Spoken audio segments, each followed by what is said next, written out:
Come on up. Clint Redding is my sound man, and he does a lot of good work for us. I asked Clint to do an overview of Obama's unconstitutional actions, and I want to tell you, he had so much material. It's very hard to get it all down. But he's gonna give you some points on that, and if you can, Clint, keep it to about 6 or 7 minutes. Good luck with that, Larry. Good morning, good afternoon, ladies and gentlemen, and patriots all. We've been kind of somber and everything, so maybe a little joke might help. Skinny people irritate me to no end, especially when they say things, sometimes I forget to eat. Now, I've forgotten my address, my mother's maiden name, and my keys, but I've never forgotten to eat. You have to be some kind of special stupid to forget to eat. Friends, once again, we find ourselves at the political crossroads for choosing a president. It seems to me that none of our hopefuls can walk on water. However, we must be all agreed. Whoever the Republican convention selects, we must stand united in ensuring that the tax and spend liberals are sent packing. Yes. Today, I was given a task of presenting facts about Obama and his blatant disregard for the principles on which our country was founded, which was our Constitution. In Article 2, Section 1, he swore to preserve and protect and defend the Constitution of the United States. Second, Section 2 names the President as the Commander-in-Chief of the Armed Forces and grants him power to make treaties with the advice and consent of the Senate, and to appoint ambassadors, federal judges, cabinet officers, and other federal officers. Section 3 says that the President shall take care that the laws be faithfully executed. That hasn't happened. That's right. Obama's position, as well as Harry Reid, Nancy Pelosi, and a host of liberal Democrats, is that the Constitution reflects the fundamental flaw of this country and continues today. That's how Barack Obama thought about it in Chicago in 2001, and it still continues today. The fact that the sitting presidents could hold these positions, in my mind, borders on treason and violates the oath of his office. Nancy Pelosi, when asked about the authority over Obamacare's individual mandate, she said, "Are you serious? Most things we do aren't in the Constitution." It is liberal ideas like this that has been the ruination of our country going back to the days of Woodrow Wilson, that have divided our country along social, economic, and racial lines. These movers and shakers of power and industry have built the greatest fraud and thievery schemes ever in world history. And I'm talking about the Federal Reserve. That isn't my topic today, but if you don't know how it works, you need to educate yourself about it, because it will scare the hell out of you. Federalism is more than just an exercise in setting boundaries between different institutions of government for their own integrity.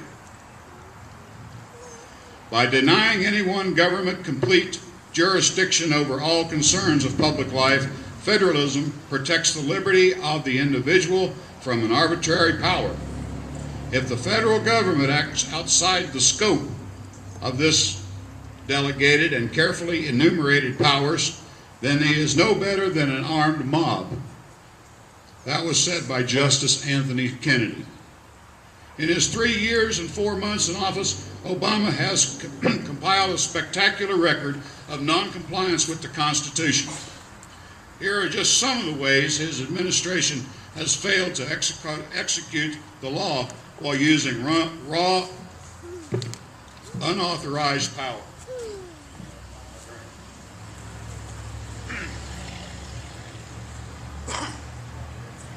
Number one on the list has to be the individual mandate. No president has ever violated such a law against the Constitution.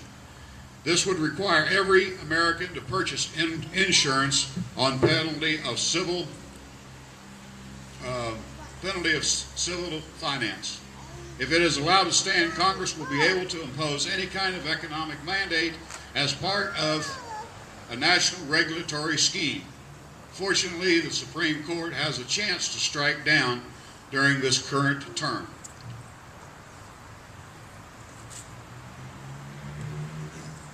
I'm going to skip over some of the stuff and just kind of highlight it, and you folks can look it up because, like I was telling Larry, if I went into detail on all of the things that this administration has done, I had, when I was looking at the page, I had 27 pages. I could be here for 2.5 hours. Medicaid coercion. The courts will also be taking up Obamacare's massive intrusion on federal state forms and a coercive Medicaid expansion. The Independent Payment Advisory Board, that's called the death penalty panel, of 15 presidential appointments beginning in 2014 are tasked with reducing Medicare spending. The decisions that the IPAB makes automatically become law and can only be overturned by a 3/5 majority in the Senate. Unlike other federal agencies, the IPAB is subject to no external review, no certification in advance or purpose of rules or opportunity for comment, no administrative guidelines, and no judicial review. In other words, if they say it, it's law, and you're not going to get rid of it.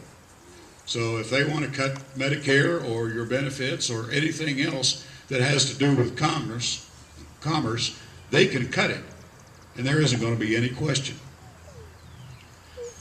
The next big item was the Chrysler bailout, Dodd-Frank, the deep water drilling ban, which Obama says that we have drilling more oil than we ever had, but not on public lands and not where it's at. They struck down the mandatorium as an artificial and capricious. The judge was so shocked by the administration's conduct that he found the government in civil contempt of court. Political speech disclosure for federal contractors. Are they coming to get me yet?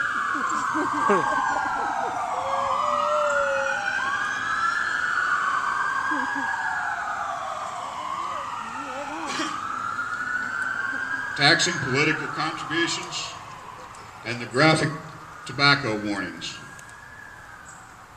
This is a warning that makes cigarette manufacturers display graphic warnings on all packs of cigarettes and must cover at least 50% of the package with graphically portraying tobacco illnesses. I think you've seen those on TV with people having problems talking and can't shower and all their kind of problems. Well, those are going to go on our cigarette packs too. We're going to pay for that, and you know, they don't want anybody to smoke, but they ain't turning away the tax money that they put on it. Healthcare waivers. The Department of Health and Human Services has granted nearly 2,000 waivers to employees seeking relief from Obamacare's regulations. Nearly 20% of the waivers went to gourmet restaurants and other businesses in Nancy Pelosi's San Francisco district. Nevada, home to Senate Majority Leader Harry Reid, got a blanket waiver. With Republican-controlled states like Indiana and Louisiana were denied. And this goes on and on. Defense of Marriage Act. I was one of Eric Holder's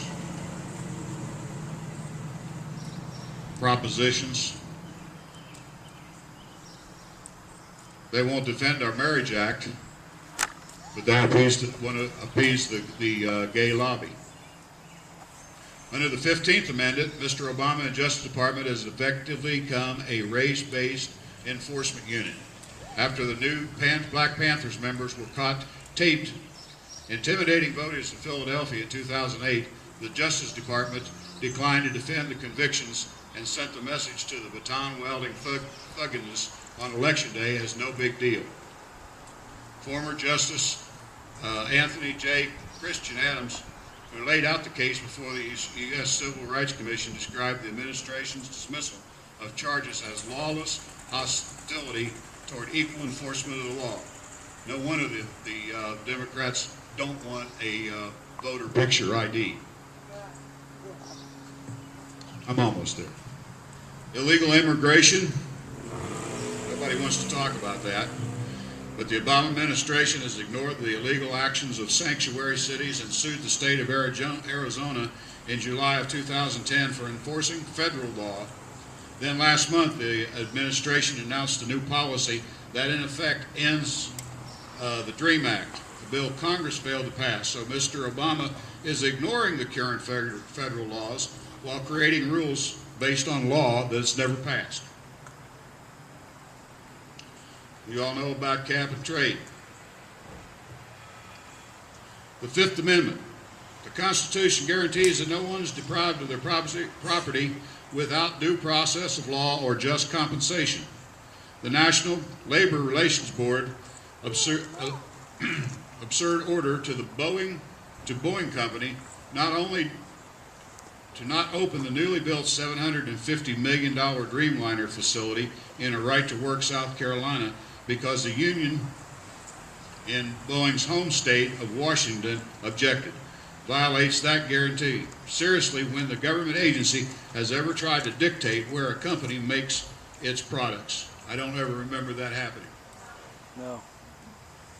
Now I know Boeing is a big corporation, and it's a big union corporation, but I don't believe that the government should have any right to tell anybody where or when they can open or not open a business. It isn't any of their damn business. This list, which could be longer, should include Obama's failure as Commander-in-Chief to lead our armed forces with honor. Can you imagine George Washington or General Patton's response to Obama's administration doctoring the results of a troop survey, leaking misleading finds to the press, and ignoring the strong opposition by combat troops while ramming through policies of homosexuality in the armed forces? This violates a 235-year tradition in the world's finest military. Folks, the Constitution is not grounded on the enormous faith of millions made for one. It stands not on the supposition that kings are favorites of heaven, that their powers are more divine than the power of the people, and unlimited by their own will and discretion. It is not built on the doctrine that a few nobles or rich commons have the right to inherit the earth and the blessings and the pleasures of it, and that the multitude, the millions, the populace, the vulgar, the mob, the herd, and the rabble, as the great always delight in calling them, have no rights at all, and were made only for the use to be robbed, butchered at their pleasure.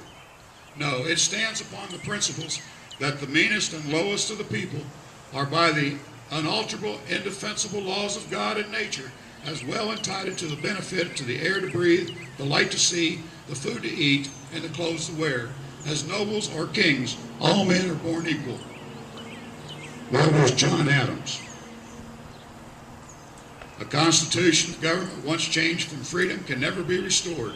Liberty once lost is lost forever. The tree of liberty must be refreshed from time to time with the blood of patriots and tyrants. If there must be trouble, leave it be in my day, that my child may live in peace.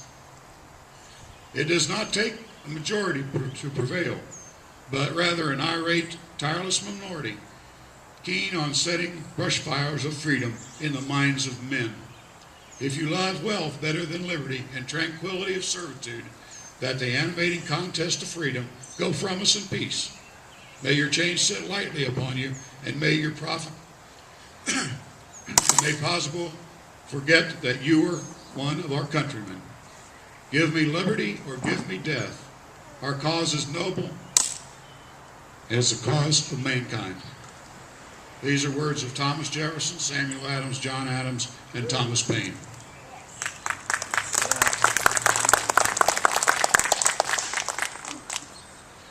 And that is what is at stake here today in November.